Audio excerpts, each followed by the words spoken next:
My question was, and I want, you might think I'm crazy, Hack. I want to go to you on this because Mhm. you're around the Big Ten. When I watched the game last week, and I had a night game, so I sat in the hotel and I watched Ohio State, I watched Michigan, and the committee is committed. It's consistently said for years, almost a decade now, that they go week by week, right, week by week. And when I watch Michigan's game, Yeah. competitive, hard fought, best player out. Like I get all that. When I watched Ohio State, like it was up and down. It wasn't, they didn't blow the doors off of Maryland. When I watched those games, then I went and watched SC UCLA back on Sunday. And I said, man, like if I had to decide today among those three, I get put in Ohio State too, but SC looked better to me than Michigan did. And I was really curious to see what the committee would do. And then I thought, well, if it was an Alabama uniform with one loss, would they have put them up ahead an undefeated team? Right. And I think they might have. Clearly, they weren't doing that here because they weren't even putting SC over LSU. And I'm not SC. Yeah. I don't think SC is like dominant on defense. I get they have their issues, but I also think everybody ranked higher than them has their issues. So Yeah. to that question, like, do you think I'm crazy to have thought today, man, I wonder if the committee would have actually looked at Saturday and said, SC Michigan, SC. Yeah. No, I don't think you're crazy, but I think I disagree with looking at it like that at a week-to-week basis, because you can, to me, in college football, there's too many variables. You're not going to have as much consistent performance, and it is what it is. I think you have to look at the body of work when you're evaluating football teams. And at the end of the day, I think this Michigan team has some flaws, but when you look at their overall makeup and what they do on a consistent basis, they're probably the most physical football team on both sides of the football that we have in this conversation. Yeah. Probably next to Georgia. Like Georgia and them are probably the two most physical football teams. And that carries. To me, that's a trait in football that translates. If you get up and you can punch people in the mouth for 4 quarters, I don't care who you got, what you got, you're gonna force people to decide if they got a set or not for 4 quarters. And that's something that travels any type of game, light scenario, anything like that. So Illinois came out and gave them a game. Illinois hasn't been a bad football team. Brett Bielema has done a good job. They got probably one of the most dynamic football players in Chase Brown, and he just, in the country, and he wore out there towards the end of the game. And, it was what it was. But I think when you look at the body of work, to me, when you look at the body of work, I think this USC team definitely deserves a lot more credit than they're getting on the national stage, right? I think that they have a ton of talent. I think that they're, George says that they're playing with house money. I think they're kind of a year out with everything that they're doing in terms of like being back into the national stage and like really assuming the expectations of a national powerhouse. I think Lincoln's getting there, and it has the potential to turn that corner again, going back to the Pete Carroll days, which you're very familiar with. But to me, it's all nitpicking at this point. And like I said, fortunately for us, it's all going to work itself out. And I think that's the beauty of this, especially with championship weekends. Like SC is going to have a chance to have to possibly beat someone twice in the Pac-12 championship game that they've already played. Like that's going to be a big tip. That's going to be a big, I think, scale swinging thing for them. So, I'm all in to watch it. And I think everything as it sits right now, yeah, there's some snubs, but as it sits right now, I think the top competing teams in this, the top 4 or 5 teams, 6 teams, maybe are right where they should be. And we'll get to find out. That's well said. All right, Clint, I got a question for you. And curious, what do you think wins? Right, like it used to be like run the ball, play defense. But as you look at this thing and kind of piecing together, we got our handful of teams that we think will get an invitation. What wins today in college football?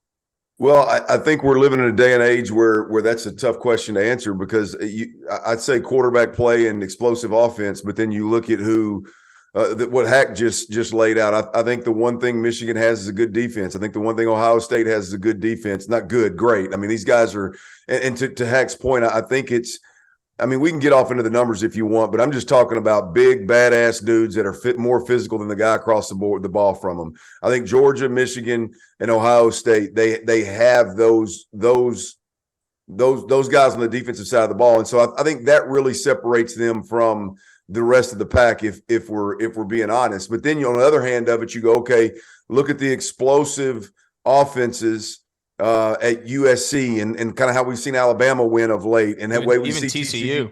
Yeah, TCU. I mean, so in one hand, I want to say you got to have this badass quarterback that can put the team on his back, like Caleb Williams, like Bryce Young type deal.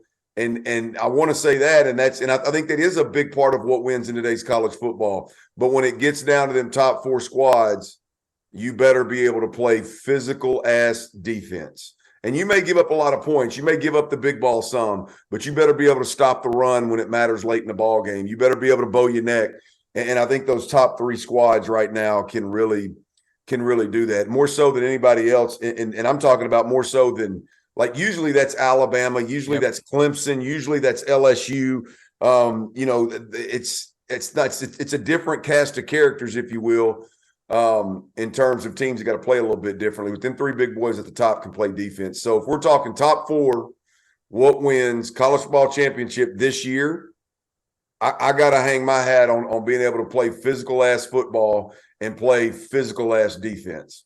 Yeah, I want to hear, Trevor, your thoughts, because I think there's a world. I think it was Coach Saban who maybe said it last year or the year before of, offense wins. And I wonder, like, if you're comping teams, would you be more inclined, Trevor, to comp, well, can you stop this offense, right? Yeah. Can anybody higher that is ranked higher than USC really slow down Jordan Addison, Mario Williams, and Caleb Williams?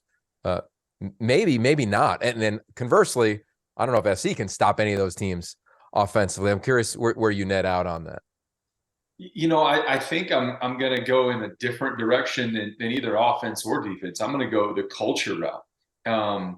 What's interesting about that is, and I wanted to mention this earlier, number 4, number 5, number 6, TCU, LSU, and SC all have first-year coaches at their respective schools. That's incredible. Not only that, but it's not like they inherited just, an incredible squad, incredible culture. So whatever those guys have been able to do with, and I'll say this phrase, even though it may not be the best phrase used, catch lightning in a bottle, get buy-in in year 1 from their locker rooms, it is phenomenal, especially TCU. Sonny Dykes, offensive guy, playing gritty, hard-nosed defense that we saw against Texas, right? Getting those guys to put it together week in and week out. Brian Kelly coming down.